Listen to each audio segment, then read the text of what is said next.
Alright, moving on to this ball of the nose. So the tip here,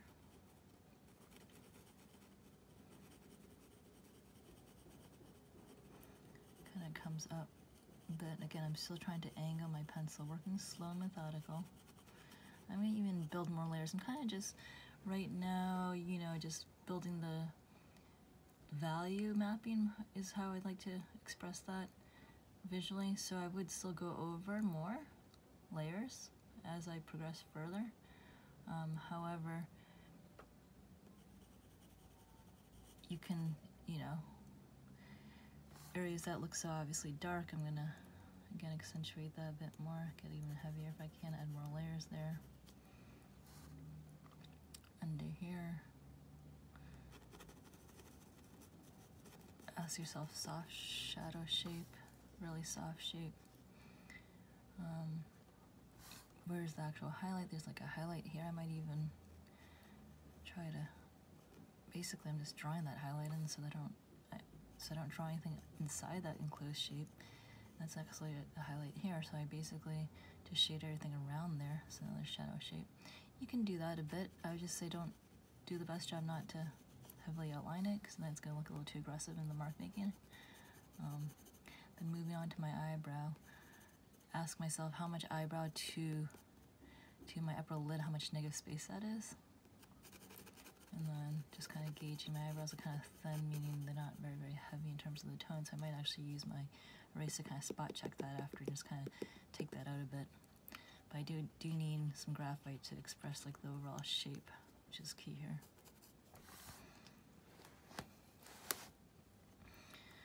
Alright, so one thing I'm noticing here is this eye shape and that eye shape's not exactly lined up. I might use a ruler, and there's nothing wrong with using a ruler if you have one. So please grab yourself a ruler and use that ruler. So I'm looking right now at my eyes, the measurement, yep, they look pretty aligned there. My face, then I need to do the same thing that I didn't do on the drawing. So I'm going to bring this one down a little bit lower here. Just know it can come down. Come like down here a bit. May erase some of that contour shape as well.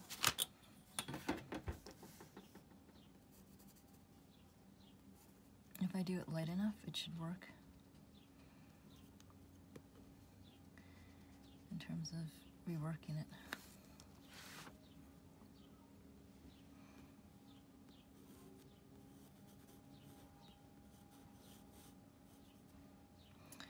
So with the eyes, and we can spend a lot of time on the eyes, but right now I'm just going to focus on the pupil and the iris, maybe some minimal highlights, and then I'll go back in later with the heavier, like with the layering of the values of the eyes. The reason why I don't want to go over too much details of the eyes is I still could make adjustments as I go.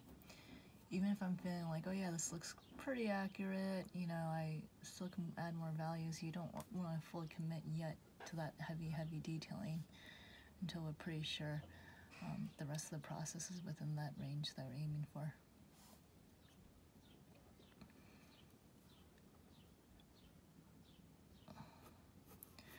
As I'm drawing this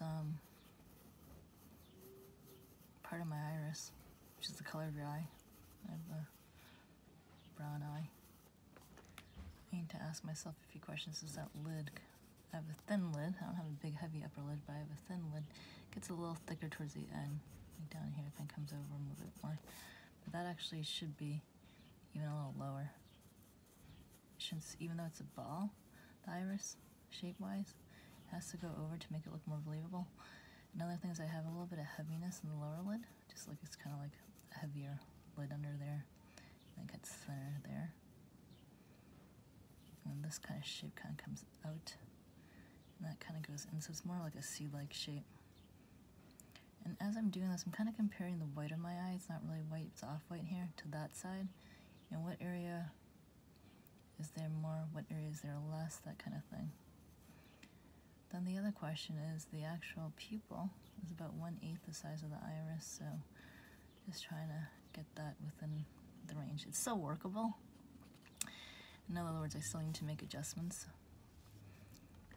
But I'm going to use this as, you know, moving on to my next steps. So even though it's not exactly perfect or even like 100% that I want it to be, this is good enough in terms of where I am to move on to the others. So I have to use the comparison of other values and shapes and shades, you know, as I'm adding these layers. So I'm going to add a little more skin tone layers, pretty light. It's probably like a 1 or a 2.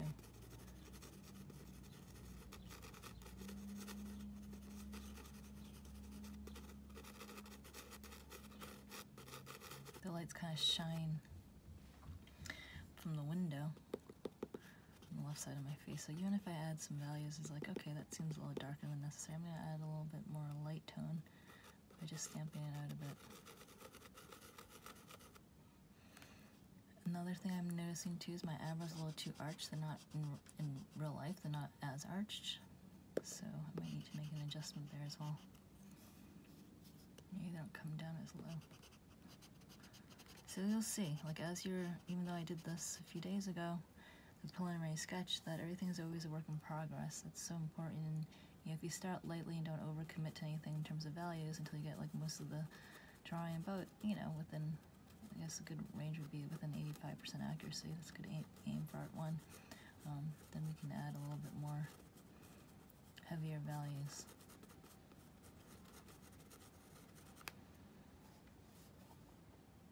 Kind of arches up here and then kind of comes down a little bit there. Another thing to think about is the forehead. Foreheads have highlights definitely at some point, so I would say my highlight that I see is kind of like this shape. Again, I'm basically masking out that shape, so I'm going to draw around that shape. And just want to really lightly do this because it's like a lighter tone. It's more like a 2.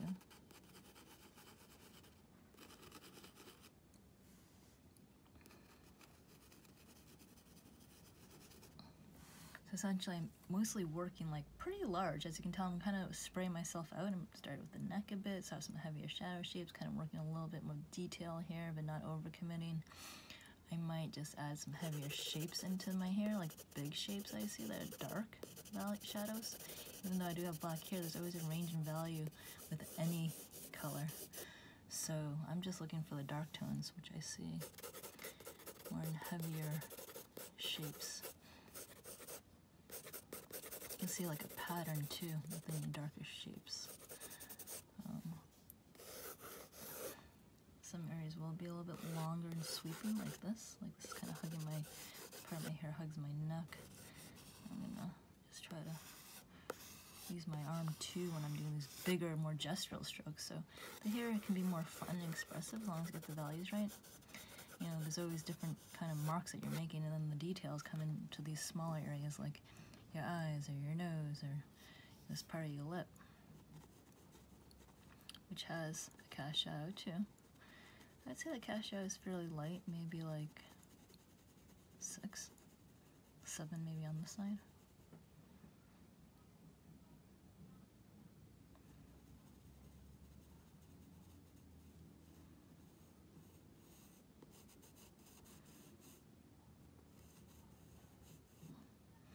Then I'm naturally just kind of looking at my mouth, but I'm relaxing it, and I'm going to see like how it naturally kind of goes like that, and then comes out to the side like so.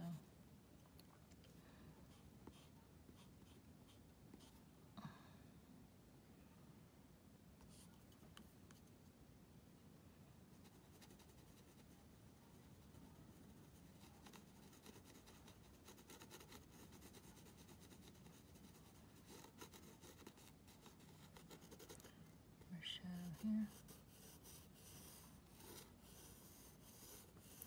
Now I'm going to take my time, try and get that chin right angle, as well as the mandible area, which is the jawline.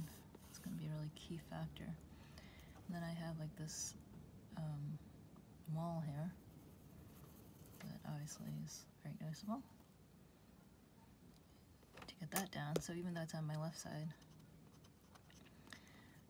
that's where I put it, left side.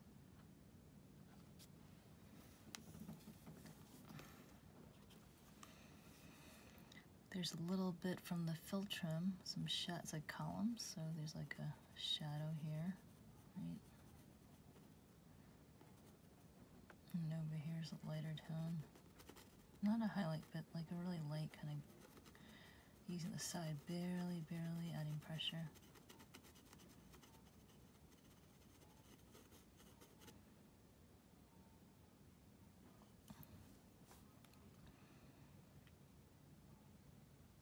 And then over here, some more shadow shape.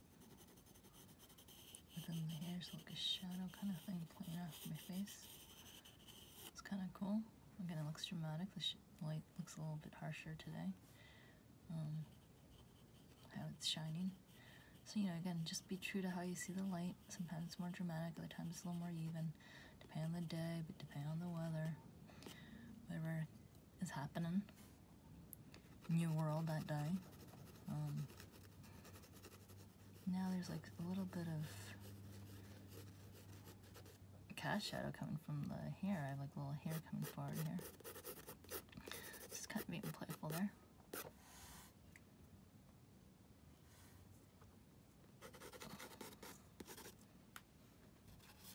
And then shoulders, this is like the neck, and then out here, like I said, I mentioned how like the tree, it's like a tree trunk, and then the shoulders just kind of come off. My shoulders just kind of come off the page like that. At some point they just drop. You know, you still want to look at yourself, because how I drop is, that might be a little too steep. So take your time, even with this, it looks simple, but if you want to get fairly accurate, what I would consider is looking at looking at yourself in the mirror and trying to figure out that angle on top of the shoulder, right? Like measuring right there and just trying to see like how far that angle is. Looks like mine just comes out like here. Make it a little bit more of a correction.